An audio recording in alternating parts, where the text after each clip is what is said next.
Sebelum kita terjun ke bisnis pertanian, petani itu harus paham perhitungan HPP. Yang kedua, itu pengetahuan masalah distribusi. Jadi kita harus tahu nanti hilirnya itu kemana.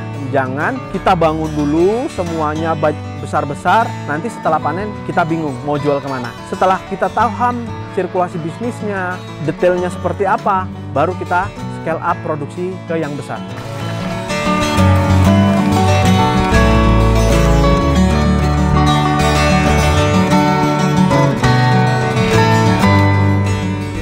Assalamualaikum warahmatullahi wabarakatuh. Nama saya Bung Yadi. Selamat datang di Ayoda Farm. Ayoda Farm merupakan salah satu mini food estate-nya yang ada di Kota Tangerang.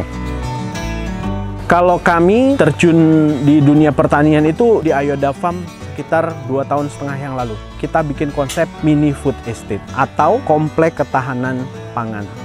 Awalnya itu memang sebenarnya masalah keresahan sih. Keresahan masalah pangan, keresahan masalah tata niaga pertanian kita. Seperti apa sih yang harusnya bisa kita benahin. Nah dari situlah mulai pelan-pelan kita coba riset, kita coba gali. Akhirnya ketemulah beberapa mekanisme yang pas harusnya bisa dijalankan di Indonesia.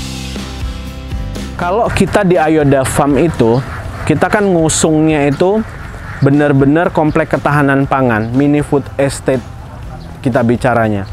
Jadi mini food estate itu kita mikirnya itu ada poin-poin yang harus diwakilkan. Contoh, kalau sayur kita ada, terus protein dari telur kita ada telur ayam dan telur bebek. Untuk ikan kita ada ikan nila dengan sistem RAS.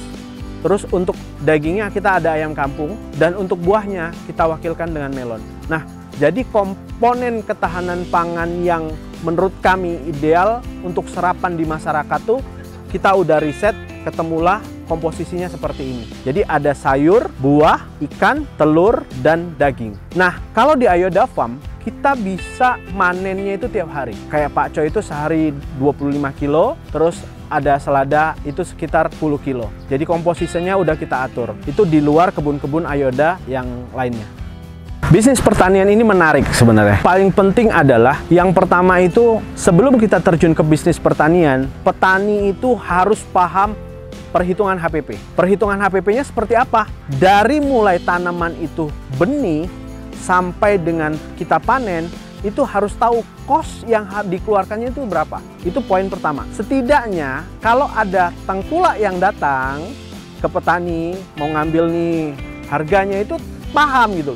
Jangan kita HPP-nya 1 kilonya 8.000, tiba-tiba tengkulak datang karena berpikir ya udahlah yang penting jual lah segala macam, datang dijual dengan harga 5.000. Artinya kan kita boleh capek aja jadi petani. Yang kedua itu pengetahuan masalah distribusi. Jadi kita harus tahu nanti hilirnya itu kemana. Hilirnya itu apakah kita jual sendiri ataukah kita jual ke tengkulak, ya kan, pengepul. Kalau kita jual sendiri, kita harus bisa ngukur kapasitas market yang bisa kita tawarkan itu seperti apa. Contoh, kalau melon, kita bikin nih, kita ada modal bangun greenhouse. Katakanlah 200 meter. Goalnya, greenhouse ini mau diapakan? Kita tanam melon, panen, apakah mau jadi wisata petik atau mau langsung dijual? Nah, itu harus paham di situ. Karena kebanyakan masyarakat Indonesia ini kalau mau terjun ke pertanian itu pengennya langsung wah. Nah, itulah yang sebenarnya Ayoda dari dulu selalu bilang kalau orang yang datang ke Ayoda, kita diskusi bareng-bareng, selalu bilang bahwa kalau mau mulai di bisnis pertanian, peternakan, perikanan, jangan langsung ngelihat hasil akhir pengen gede. Tapi startlah dari yang kecil. Biar tahu, oh perhitungan HPP itu seperti ini ya. Oh kita kalau distribusi yang kecil tuh ternyata begini. Baru pelan-pelan kita scale up. Oh kalau kita nyari market besar tuh nanti seperti ini ya. Kayak gitu, jadi paham. Karena ada ditanya gini sama orang, Pak kenapa sih petani itu nggak bisa langsung jual ke supermarket? Itulah yang harus dipahamin bahwa nggak sesimpel itu bisa jual ke supermarket. Ada proses panjang yang harus dilewatin. Petani harus paham masalah tukar faktur, harus paham masalah kontrabon. Jadi barang yang masuk ke supermarket itu divila lagi, di grading sesuai dengan grade-nya masing-masing. Nah, yang kedua, pembayaran.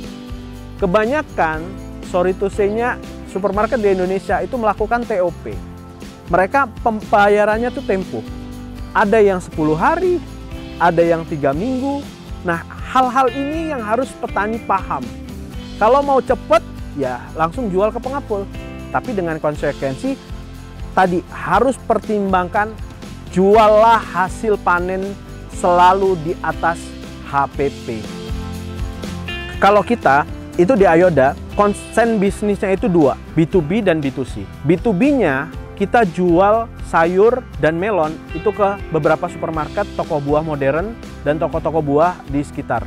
Untuk yang kecil-kecil parsial kayak ayam, bebek, petelur, segala macam, itu kita B2C. Jadi ada customer langsung datang ke sini, ada beberapa rumah makan juga yang langsung datang, biasanya ngambil ikan segala macam, sayur juga sama. Jadi konsennya itu di dua hal itu.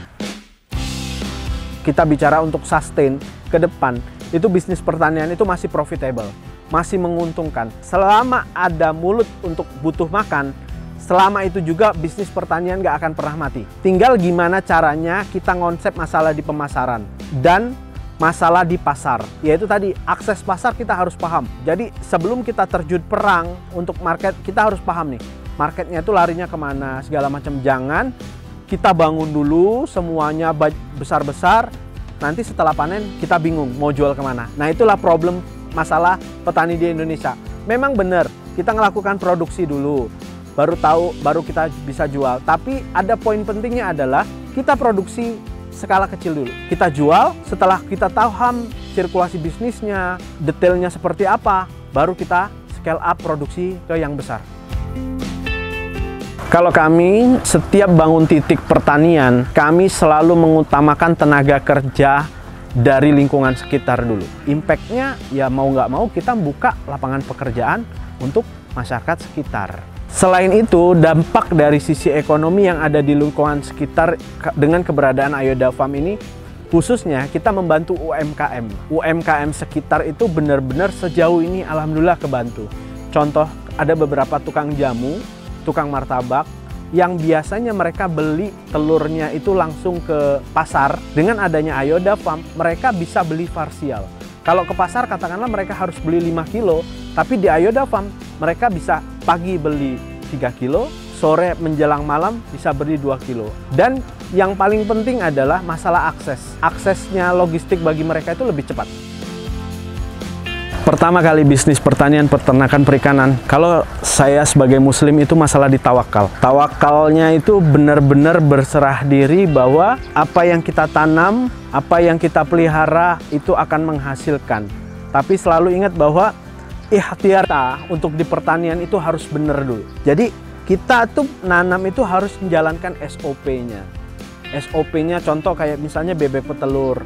Kita kasih makan sembarangan, ya dia nggak akan bertelur, tapi kita berharap kita menghasilkan telur. Di melon pun sama, SOP-nya nggak benar, kita lewat polinasi segala macam, dia nggak akan berbuah. Nah, yang selalu kami tekankan itu masalah itu dulu. Ikhtiarnya tuh seperti apa, yakin bahwa apa yang kita kerjakan kalau sesuai SOP itu akan hasilnya bagus kalau di pertanian. Harapan kami, pemerintah itu aware akan masalah ketahanan pangan yang bukan cuman sekedar beras dan jagung, tapi pemerintah itu peduli akan protein. Protein hewaninya, protein buat masyarakat. Karena protein ini akan menyangkut di kondisi tubuh kita. Jadi masalah stunting anak pun itu berdasarkan protein. Jadi kayak program MBG harus memperhatikan dari sisi protein. Nah, protein yang pas itu contohnya kayak dari hewannya, misalnya kita ikan, telur, terus ayam, segala macam, itu hal-hal yang pas. Kalau mau berkunjung di Ayoda, itu bisa kunjungin di Ayoda Farm, ada di IG kita di ayoda.farm.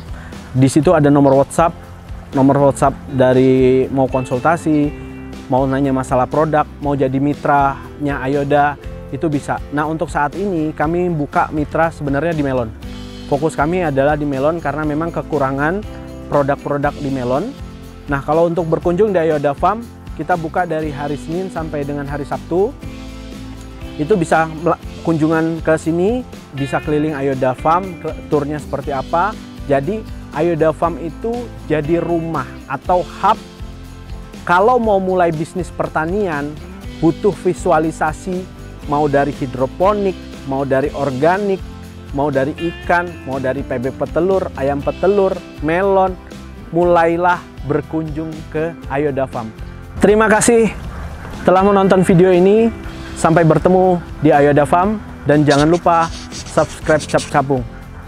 Selalu ingat Tangerang, ingat Ayoda Farm. Ingat pertanian, ingat Cap Capung.